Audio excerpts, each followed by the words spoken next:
કતારના સૌથી મોટા LNG gas પ્લાન્ટમાં થયેલા ભીષણ વિસ્ફોટને કારણે અનેક લોકોના જીવ ગયા છે અને સૌથી દુઃખદ બાબત એ છે કે આ દુર્ઘટનામાં 12 ભારતીયો સહિત કુલ 13 લોકોના મોત થયા છે, જ્યારે 66 લોકો ઈજાગ્રસ્ત થયા છે। આ આંકડા સાંભળીને જ આપણને ખબર પડે કે એ ઘટના જે હતી એ કેટલી ગંભીર હતી અને એની તીવ્રતા કેટલી હતી। આ બ્લાસ્ટ એટલો શક્તિશાળી હતો કે એનો આંચકો એ 70 કિલોમીટર દૂર એ કતારની રાજધાની દોહા સુધી પહોંચ્યો હતો, કારણ કે દોહામાં પણ જેટલા પણ ઘર છે એ ઘર ને બધું જ જે છે એ હલવા લાગ્યું હતું।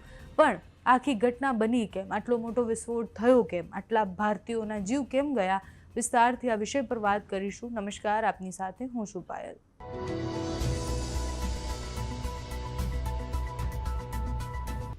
આ દુર્ઘટના એ કતારના વિશ્વ પ્રસિદ્ધ રાસ લફાન એલએનજી પ્લાન્ટ જે છે એમાં થયો। આ રાસ લફાન વિશ્વનો સૌથી મહત્વપૂર્ણ ગેસ પ્રોસેસિંગ અને એલએનજી નિકાસ કેન્દ્રમાંનું એક મોટામાં મોટું કેન્દ્ર છે। અહીંથી દુનિયાભરના અનેક દેશોમાં કુદરતી ગેસના સપ્લાય થાય છે।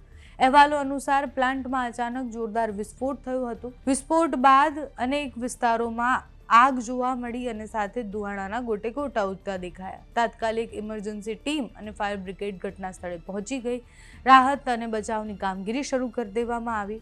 કતારના ઉર્જા મંત્રી અને કતાર એનર્જીના મુખ્ય કાર્યકારી અધિકારી સાદ અલ કાબીએ આ ઘટનાની સત્તાવાર પુષ્ટિ પણ કરી। તેમને જણાવ્યું કે આ એક ટેકનિકલ અકસ્માત હોવાનું અત્યારે દેખાઈ રહ્યું છે। જોકે ઘટનાના સાચા કારણોની તપાસ માટે હજુ પણ કમિટી બેસશે અને પછી ખબર પડશે।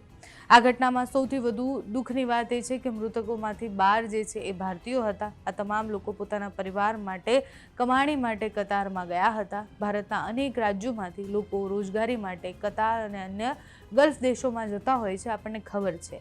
આવા સમયે આવી દુર્ઘટના બને તો બહુ બધા પરિવાર એ ટેન્શનમાં મુકાઈ જતા હોય છે। અત્યારે પણ કે કેવી સ્થિતિ છે?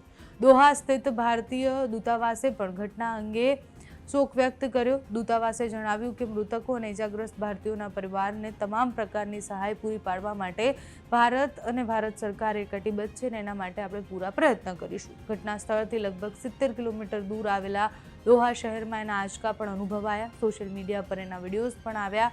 બારી બારણા ધ્રુજતા હતા। એ જે દેખાઈ રહ્યું હતું કે બ્લાસ્ટ કેટલો મોટો છે કે એમાં આગના ગોટે ગોટા ઉડતા હતા। જોકે કતાર સરકારે સ્પષ્ટ કહ્યું છે કે આ ઘટનામાંથી કોઈ પણ પર્યાવરણીય જોખમ ઊભું થયું નથી।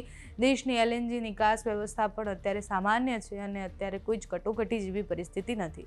આ ઘટનાનો એક વધુ મહત્વનો પાસો એ પણ છે કે થોડા મહિના પહેલા ઈરાન સાથેના સંઘર્ષ દરમિયાન આ જ વિસ્તારને નુકસાન પહોંચ્યું હતું। ત્યારબાદ આ જે પ્લાન્ટ હતો એને રિપેરિંગ માટે, મેન્ટેનન્સ માટે બંધ કરી દેવામાં આવ્યો હતો। માહિતી અનુસાર ડિસેમ્બર 2025થી પ્લાન્ટનો એક ભાગ બંધ હતો।